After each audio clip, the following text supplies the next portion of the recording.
Yolunu deyim bugün sizə, mənə dua eləyərsiniz buna görə. Bunun üçün gizli ibadətlərinizi bir qədər artırın. Bir insan bütün ibadətlərini ancaq cəmlən eləyirsə, biraz yaxşı vəziyyət deyil bu. Nəyi var elə cəmaatla? Cəmaat yığışır əzadarlığa, bu da gedir. Yaxşı deyil cəmaat əzadarlığı, amma ancaq bu olmasın. Ancaq cəmaatla birgə olmasın hər şeyin.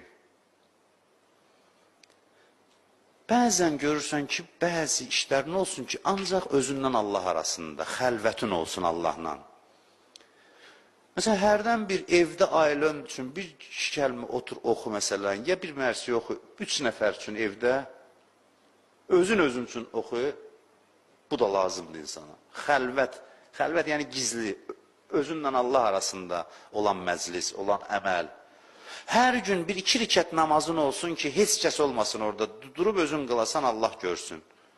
Hər gün bir xəlvət işin olsun, müsbət mənada xəlvət, gizli yaxşılığın olsun, yaxşı işin olsun. Adam həmişə cəmaat içində ibadət eləsə, yavaş-yavaş riyakarlıq yaranar. Sən həmişə sual ver ki, mənim bugün gizli yaxşı işim nə oldu hər gecə? Hər axşam bunu soruşun. Allah bu qədər deyir, cəmaat namazı qılın. Mümkün qədər məsciddə qılın namazınızı. Bir nəfər deyir, cəmaat namazı qılmırsa, getmirsə məsciddə, ona qız verməyin. Namazlarınızı, vacib namazlarınızı imkan qədər cəmaat namazında qılın. Bunu deyir Allah. Hər namaza imkan varsa cəmaat namazı qılın. Bu qədər tövsiyə edir Allah. Amma eyni zamanda deyir ki, gecə namazında olsun. Gecə sübh namazından yarım saat qabaq, 15 dəqiqə qabaq, dur, heç olmasa 2 rükət namaz qıl. Bir nəfər deyirdi, alim deyirdi ki, durub namaz da qılanməsin. Məsələn, namazdan sübhdən bir 10 dəqiqə qabaq dur, bir salam dinən İmam Hüseynə, bir yaxşı bir iş gör. Hətta dursun deyir, məsələn, saat vursa durub, namaz qılmaq halına olmasa, bir çay da içsin, amma yatağından dursun elə, o da bir işdir. Hətta bunu da deyənlər var alimlərdən.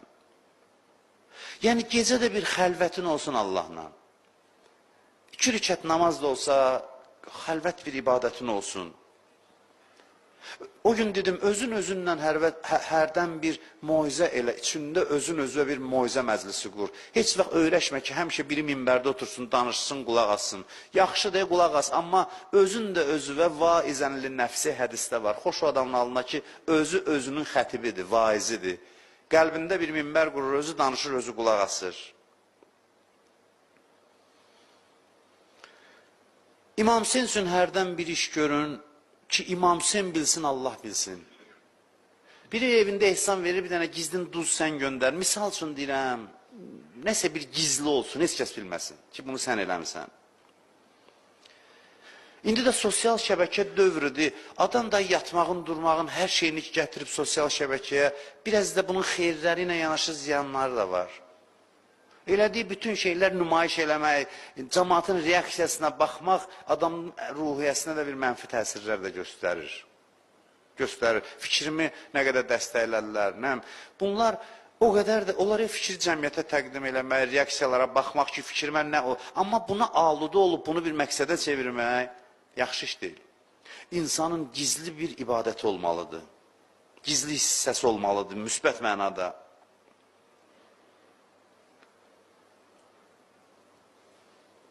Həm ibadət, həm kiməsə yaxşılıq eləyəndə, birinə bir şey verdinən ki, bunu bir nəfər verdi. Yalan demədin ki, sən də bir nəfərsən də. Yalan da danışmadın. Bir nəfər verdi bunu sənə. Vacib deyil desən mən, lazım deyil. Bunu eləməyi bacarın, xahiş edirəm. Özümə birinci deyirəm, amma yəni, bu cavanlara tövsiyəmdir bu. Birinə bir xeyir verin, gizli, heç kəs bilməsin. Heç kəs bilməsin, özü də bilməsin. Deyirən ki, bir nəfər, məsələn, eşitdim, problemin var, bir nəfər bunu verdi sənə. Apar, öz cibindən versin də, bir nəfərsən, sən ev yoxdur. Yalan yazılmayacaq sənə. Bir nəfər verdi sənə deyən.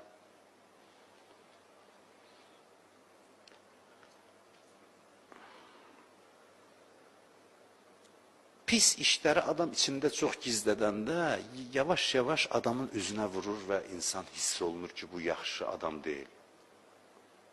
Eləcə də yaxşı işi gizlədəndə də nur vurur üzə, görsən ki, hədisdə var, gecə namazı qılanın üzünə nur gələr. Gizli yaxşı işdə axır özünü göstərir, gizli pis işdə, pis xüsusiyyətdə. Hamısı özünü axırda üzdə biruzə verir, çatdırır, tanıtdırır. Sözüm budur ki, pis işləri gizlətməyə adət eləməyək. Pis işləri gizlətməyə, pis yəni xüsusiyyətləri özümüzdən də gizlətməyə adət eləməyək. Bunun yollarından biri nədir? Yollarından birindən danışıram. Yaxşı işləri gizlətməyə çalış. Onda pis işlərin özün üçün aşkar olacaq. Bir söz deyim mən burada. Biz ümumiyyətlə çalışırıq insanlara ümumi əlaclar deyək. Ümumi olaraq çıxıb minbərdən danışırıq, moizə edirik. Oxuduqlarımızdan da əziyyət də çəkirik ki, biz moizə eləməyə layiq adam deyilik. Dərmanlar ki, deyirik biz, onların yan təsirləri də olur. Onu həkimlər deyə bilər ki, bu dərmanın yan təsiri nədir? Bir vaizdən eşitmişəm bunu, deyir, mən həkim deyiləm ki, mən dərmanı çatdıraram. Həkim deyir, dərmanı mən çatdırıram, mən də eləyəm, mən özümü həkim saymıram, burada oturmuşam. Məsələn, mən həmişə deyirəm, bunu da bir neçə böyük ustadlardan eşitmişəm, özümdə də Allahın da olsun görmüşəm, belədir. Mən məsləhət verməyə uyğun adam deyiləm, məsələn. Məsələn, adamlar gəlib individual mənlə söhbət eləyəndə, deyəndə ki, mənə məsləhət verin, mən çətinlik çəkən adamam. Ümumi danışa bilirəm. Məsələn, deyirəm, səbir yaxşı şeydir. Ola bilər ki, məsələn, yanaşmalarım da uyğundur, cəmaatın da bəzən görsən, deyir, hə, bunu yaxşı çatdıra bilirsən. Bir Allah neymət verə bilər adama. Böyük bir tərif deyil. Amma səbir ümumi yaxşıdır. Amma soruşanda ki, indi neyniyim? Mən indi səbr eləyim, yoxsa eləməyim, mən çətinlik çəkirəm deyim. Bir nəfər gəlib deyir, indi səbir məqamıdır ya nə? Çətin olur mənim üçün. Mən bilmirəm, axı Allahın səninlə nə işi var, indi sən neynəməlisən, o biraz çətindir. Onun üçün həkim adamlar var, baxır, müayinə eləyir, bilir ki, indi sənin əlacın nədir. Eləsin, tapsaz, gedin ondan öyrənin. Tapa bilsəz, mənlə də tanış eləyin onu, mənim ehtiyacım var elə adama.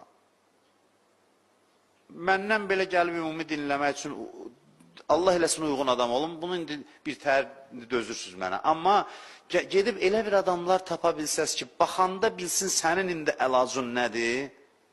Ruh həkimləri var da, ariflər var. Allah qismət eləsin ki, onlarla bir tanışdığımız olsun.